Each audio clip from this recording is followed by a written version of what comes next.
എൻ്റെ പേര് മോഹൻകുമാർ. ഇവിടെ കുട്ടികളൊക്കെ MK എന്നാണ് വിളിക്കുക. അപ്പോൾ ഞാൻ ഈ സ്ഥാപനത്തിൽ യൂണിവേഴ്സലിൽ ഏതാണ്ട് ഒരു 10, 12, 13 വർഷമായിട്ട് പ്രവർത്തിക്കുകയാണ്. ഈ 8, 9, 10 സ്റ്റാൻഡേർഡ് പഠിക്കുന്ന കുട്ടികൾക്ക് ഒരു ഫൗണ്ടേഷൻ കോഴ്സ് ആവശ്യമുണ്ടോ ഇല്ലയോ എന്ന് അടിസ്ഥാനപരമായിട്ട് തീരുമാനിക്കുന്നത് വിദ്യാർത്ഥിയും ആത്യന്തികമായിട്ട് തീരുമാനിക്കുന്നത് ശരിക്ക് ആ കുട്ടിയുടെ പാരൻറ്റുമാണ്. പക്ഷേ പലപ്പോഴും നിർഭാഗ്യവശാൽ ഇങ്ങനൊരു ഫൗണ്ടേഷൻ കോഴ്സ് ആവശ്യമുണ്ടോ ഇല്ലയോ എന്നുള്ളത് പാരൻറ്റിന് വ്യക്തമായിട്ട് തീരുമാനിക്കാൻ കഴിയാത്ത അവസ്ഥയാണ്. അതിന് കാരണം മറ്റൊന്നുമല്ല, വ്യക്തമായിട്ട് അവർക്ക് എന്താണ് ഒരു +2 ലെവലിൽ കുട്ടി എത്തിയാൽ കുട്ടി ഫേസ് ചെയ്യാൻ പോകുന്ന ഡിഫിക്കൽട്ടീസ് എന്ന് പലപ്പോഴും പാരൻസിനൊരു ധാരണ ഉണ്ടാവാറില്ല. അപ്പോൾ ആ ധാരണ ഇല്ലാത്തതുകൊണ്ട് തന്നെ പലപ്പോഴും 8, 9, 10 അങ്ങനെയുണ്ട് പോട്ടെ, 10ാം ക്ലാസ് കഴിഞ്ഞിട്ട് കുട്ടി എവിടെയും കൊണ്ട് ചേർക്കാം എന്ന ധാരണയിലാണ് ഒരു 90% ഈ പാരൻസും ഉണ്ടാവാറ്. പലപ്പോഴും അതിൻ്റെ ബുദ്ധിമുട്ടുകൾ അറിയുന്നത് ഈ +2 ലെവലിൽ ഇവരുടെയൊക്കെ പഠിത്തം തുടങ്ങുമ്പോഴാണ്. അപ്പോൾ ശരിക്കും ഞങ്ങളെപ്പോലുള്ള അധ്യാപകർ പലപ്പോഴും ഈ പറഞ്ഞ ഡിഫിക്കൽട്ടി നേരിട്ട് വിറ്റ്നസ് ചെയ്യുന്ന ആൾക്കാരാണ്. പ്രധാനമായിട്ട് കുട്ടികൾക്കുള്ള 2 പ്രശ്നങ്ങൾ, അതിലൊന്നൊരു ലാംഗ്വേജ് ഇഷ്യൂ ആണ്. അതായത് പഠിക്കുന്ന മുഴുവൻ ഇംഗ്ലീഷിലാണ്. പല കുട്ടികളും മലയാളം മീഡിയം ആവും. അവർക്ക് ഭാഷ അറിയാത്തതുകൊണ്ടുള്ള പ്രശ്നമല്ല, പലപ്പോഴും പ്രശ്നങ്ങൾ സയൻറ്റിഫിക് ടേംസ് അറിയാത്ത. ഇംഗ്ലീഷിലൊക്കെ പ്രഗത്ഭരായിരിക്കും, പക്ഷേ പലപ്പോഴും സയൻറ്റിഫിക് ടേംസ് കുട്ടി മലയാളം മീഡിയത്തിലാണ് പഠിക്കുന്നതെങ്കിൽ പലപ്പോഴും ഇംഗ്ലീഷിലേക്ക് അതിൻ്റെ എക്സാക്റ്റ് ആയിട്ടുള്ള തർജ്ജമ എന്താണെന്ന് അറിയുന്നുണ്ടാവില്ല. അതൊരു വലിയ പ്രശ്നം. ഇപ്പം നല്ലൊരു ഉദാഹരണം പറഞ്ഞാൽ, ഇപ്പോൾ വെലോസിറ്റി എന്ന് പറഞ്ഞൊരു ടേം വളരെ കോമൺ ആയിട്ട് ഒരു +2 ലെവലിൽ ഉപയോഗിക്കുന്ന കുട്ടി, ആ കുട്ടിക്ക് ശരിക്ക് വെലോസിറ്റി എന്താണെന്ന് +2 എത്തുമ്പോഴാണ് മനസ്സിലാവുന്നത്.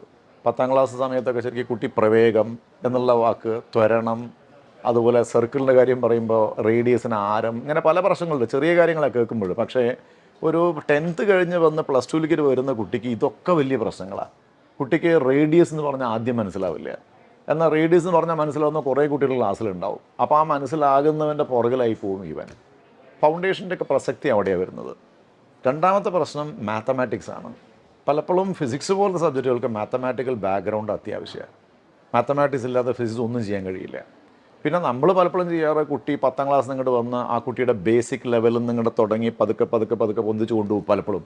പക്ഷേ നല്ല ബ്രൈറ്റ് ആയിട്ടുള്ള സ്റ്റുഡൻറ്റിന് പലപ്പോഴും ബേസിക് പറയേണ്ടി വരില്ല. അപ്പോൾ അങ്ങനത്തെ കുട്ടികൾക്ക് ശരിക്കും പെട്ടെന്ന് ക്യാച്ചപ്പ് ചെയ്ത് മുകളിലേക്ക് പോകാൻ പറ്റും. അപ്പോൾ മാത്തമാറ്റിക്കൽ സ്കില്ല് അത്യാവശ്യമുള്ള ഒരു ഫൗണ്ടേഷൻ കിട്ടിയിട്ടുള്ളൊരു കുട്ടിയുടെ ഒപ്പം ഇരുന്നാൽ ഈ ഫൗണ്ടേഷൻ ഇല്ലാത്ത കുട്ടിക്ക് എന്തായാലും ഒപ്പം എത്താൻ പറ്റില്ല. അപ്പോൾ മാത്തമാറ്റിക്കലായിട്ടുള്ള അത്തരം കാര്യങ്ങൾ കുറച്ച് മുമ്പേ 10ലേക്ക് എത്തുന്നതിന് മുമ്പേ തന്നെ ഡെവലപ്പ് ചെയ്ത് തുടങ്ങിക്കഴിഞ്ഞാൽ ഈ അഡ്വാൻസ്ഡ് പോലെയുള്ള കോഴ്സുകൾക്ക്, JEE അഡ്വാൻസ്ഡ്, നീറ്റ് പോലെയുള്ള ഹൈലി കോമ്പറ്റേറ്റീവ് എക്സാം, അതിനൊക്കെ തീർച്ചയായിട്ടും ഒരു എക്സ്ട്രാ എഡ്ജ് കിട്ടും. അപ്പോൾ ശരിക്കും ഫൗണ്ടേഷന് വലിയൊരു റോളുണ്ട് ഒരു കുട്ടിയുടെ ആ +2 ലെവലിലെ റിസൾട്ടൊക്കെ മോൾഡ് ചെയ്യുന്നതിൽ എന്നാണ് ഞങ്ങൾ മനസ്സിലാക്കിയിട്ടുള്ളത്.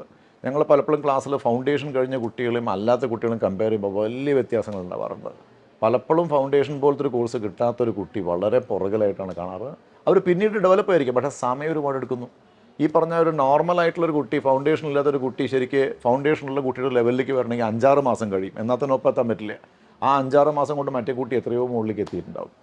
അപ്പോൾ അങ്ങനെ വരുമ്പോൾ ശരിക്കും ഫൗണ്ടേഷൻ എന്നുള്ളത് നല്ലൊരു തീരുമാനമാണ്. പാരൻസിന് പലപ്പോഴും വ്യക്തമാവാറില്ല. അവർ കുട്ടി +2 ലെവലിൽ കഴിഞ്ഞിട്ട് പിന്നെ അങ്ങോട്ട് കോച്ചിങ് തുടങ്ങിക്കോട്ടെ എന്നുള്ള ധാരണയിലാണ് പലപ്പോഴും ഉണ്ടാവാറ്. അതിനേക്കാൾ നല്ലത് ഒരു 8th, 9th, 10th ആ പറഞ്ഞ 8th, 9th ഒക്കെ സ്റ്റാർട്ട് ചെയ്യുമ്പോൾ തന്നെ കുട്ടിക്ക് ഒരു ബേസിക് ഫൗണ്ടേഷൻ കൊടുത്താൽ അത് വളരെ വലിയ വ്യത്യാസം വരുത്തുന്നതാണ് ഞങ്ങളുടെ അനുഭവം ഞങ്ങൾ പഠിപ്പിച്ചിട്ടുള്ളത്. സത്യത്തിൽ ഈ പറഞ്ഞ ഫൗണ്ടേഷൻ്റെ ആവശ്യകതകൾ നമ്മളെ സ്റ്റേറ്റിനേക്കാൾ മുമ്പ് എത്രയോ മുമ്പ് മനസ്സിലാക്കിയിട്ടുള്ളതാണ് മറ്റ് സ്റ്റേറ്റുകൾ. ഈ നോർത്തേൺ സ്റ്റേറ്റുകളൊക്കെ ശരിക്കും പറഞ്ഞാൽ അവരൊക്കെ 8th, 9th കുട്ടി ഇങ്ങോട്ട് ചേരുമ്പോൾ തന്നെ ശരിക്കും ഫൗണ്ടേഷൻ സ്റ്റാർട്ട് ചെയ്യുന്നുണ്ട്. അതുകൊണ്ടാണ് റിസൾട്ടൊക്കെ നോക്കിക്കഴിഞ്ഞാൽ പലപ്പോഴും നമ്മളെ മലയാളി സ്റ്റുഡൻസിനേക്കാൾ എത്രയോ ടോപ്പിലാണ്. പ്രത്യേകിച്ചും JEE പോലത്തെ അഡ്വാൻസ്ഡ് പോലത്തെ എക്സാമിനൊക്കെ അവരുടെ സ്കോർ നോക്കിക്കഴിഞ്ഞാൽ. അപ്പോൾ ശരിക്കും പറഞ്ഞാൽ വലിയ വ്യത്യാസം ഉണ്ടെന്നുള്ളത് നോർത്തേൺ സ്റ്റേറ്റിലെ സ്റ്റുഡൻസിൻ്റെ റിസൾട്ട് കണ്ടാൽ തന്നെ മനസ്സിലാവും. അപ്പോൾ അവിടെയൊക്കെ വളരെ വ്യാപകമായിട്ട് ഈ പറഞ്ഞ ഫൗണ്ടേഷൻ കോഴ്സുകൾക്ക് പ്രസക്തിയുണ്ട്. അവരത് ചെയ്യാറുണ്ട്. പല ഇൻസ്റ്റിറ്റ്യൂട്ട്സിൽ വളരെ തുടക്കം മുതൽക്കേ ഫൗണ്ടേഷൻ കോഴ്സ് കൊടുക്കുന്നുണ്ട്. സന്തോഷകരമായിട്ടുള്ളൊരു കാര്യം എന്താ വെച്ചാൽ, ഇവിടെ കേരളത്തിലെ പ്രശസ്തമായിട്ടുള്ളൊരു സ്ഥാപനമാണ് ഞങ്ങൾ വർക്ക് ചെയ്യുന്ന യൂണിവേഴ്സൽ ഇൻസ്റ്റിറ്റ്യൂട്ട്.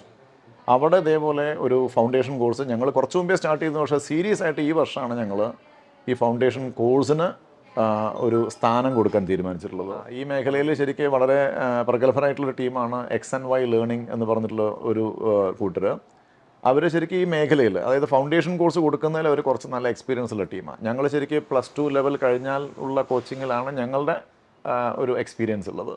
അപ്പോൾ അവരെയും കൂടി ഞങ്ങൾ ഇതിലേക്ക് ചേർത്തിട്ട് ഒരു പുതിയ സംരംഭം എന്ന നിലയ്ക്ക് കുട്ടി ഒരു 8, 9, 10 മുതൽക്കേ തന്നെ ഒരു കോച്ചിങ്ങിന് പാകപ്പെടുത്തുന്ന രീതിയിലൊരു പുതിയ പരിപാടിയാണ് ആവിഷ്കരിച്ചിട്ടുള്ളത്. അപ്പോൾ അത് പല കുട്ടികൾക്കും, പ്രത്യേകിച്ച് മലപ്പുറം ജില്ലയിലും പുറത്തുള്ള ജില്ലകളിൽ, അടുത്തുള്ള കോഴിക്കോട് പോലെയുള്ള ജില്ലകളിലൊക്കെ പല കുട്ടികൾക്കും അത് യൂസ്ഫുൾ ആവുമെന്നാണ് ഞങ്ങൾ മനസ്സിലാക്കിയിട്ടുള്ളത്. അപ്പോൾ പൊതുവേ ഒരു സർവേ എടുത്ത് നോക്കുമ്പോൾ അതിന് ഒരുപാട് ആവശ്യക്കാരുണ്ടെന്നാണ് മനസ്സിലാവുന്നത്. അപ്പോൾ റിയലൈസ് ചെയ്യാത്ത പല പാരൻസും ഇപ്പോൾ അതിൻ്റെ ഒരു പ്രാധാന്യം റിയലൈസ് ചെയ്ത് വരുന്നുണ്ട്. അപ്പോൾ ഈ മേഖലയിൽ പ്രവർത്തിച്ച് കുറച്ചു കാലമായിട്ട് പ്രവർത്തിക്കുന്ന ഞങ്ങളെപ്പോലുള്ള ആളുകൾക്ക് തീർച്ചയായിട്ടും ഫൗണ്ടേഷൻ വേണമെന്നുള്ള അഭിപ്രായം തന്നെയാണുള്ളത്. ഫൗണ്ടേഷൻ ഇല്ലാത്തൊരു കുട്ടിയെ പഠിപ്പിക്കാനുള്ള ബുദ്ധിമുട്ട് ആലോചിച്ച് നോക്കിയാൽ ഫൗണ്ടേഷൻ കൊടുക്കുന്നതാണ് നല്ലതെന്നാണ് ഒരു വ്യക്തിപരമായിട്ട് ഈ മേഖലയിലൊരു 10-12 വർഷമായിട്ട് വർക്ക് ചെയ്യുന്ന ഒരാൾ എന്ന നിലയിൽ എൻ്റെ ഒരു അഭിപ്രായം. അപ്പോൾ എന്നോടൊരു വ്യക്തിപരമായിട്ട് അഭിപ്രായം ഒരു പാരൻ്റ് ചോദിച്ചാൽ ഞാൻ എപ്പോഴും പറയുക ഒരു ഫൗണ്ടേഷൻ കോഴ്സ് കുട്ടിക്ക് ആവശ്യമാണ് എന്ന് തന്നെയാണ്. കൊടുക്കുകയാണ് നല്ലത്. അത് കൊടുത്തു കഴിഞ്ഞാൽ കുട്ടിയിൽ വലിയ വ്യത്യാസം കാണുന്നുള്ളതാണ് ഞങ്ങൾ കണ്ടിട്ടുള്ള അനുഭവങ്ങൾ.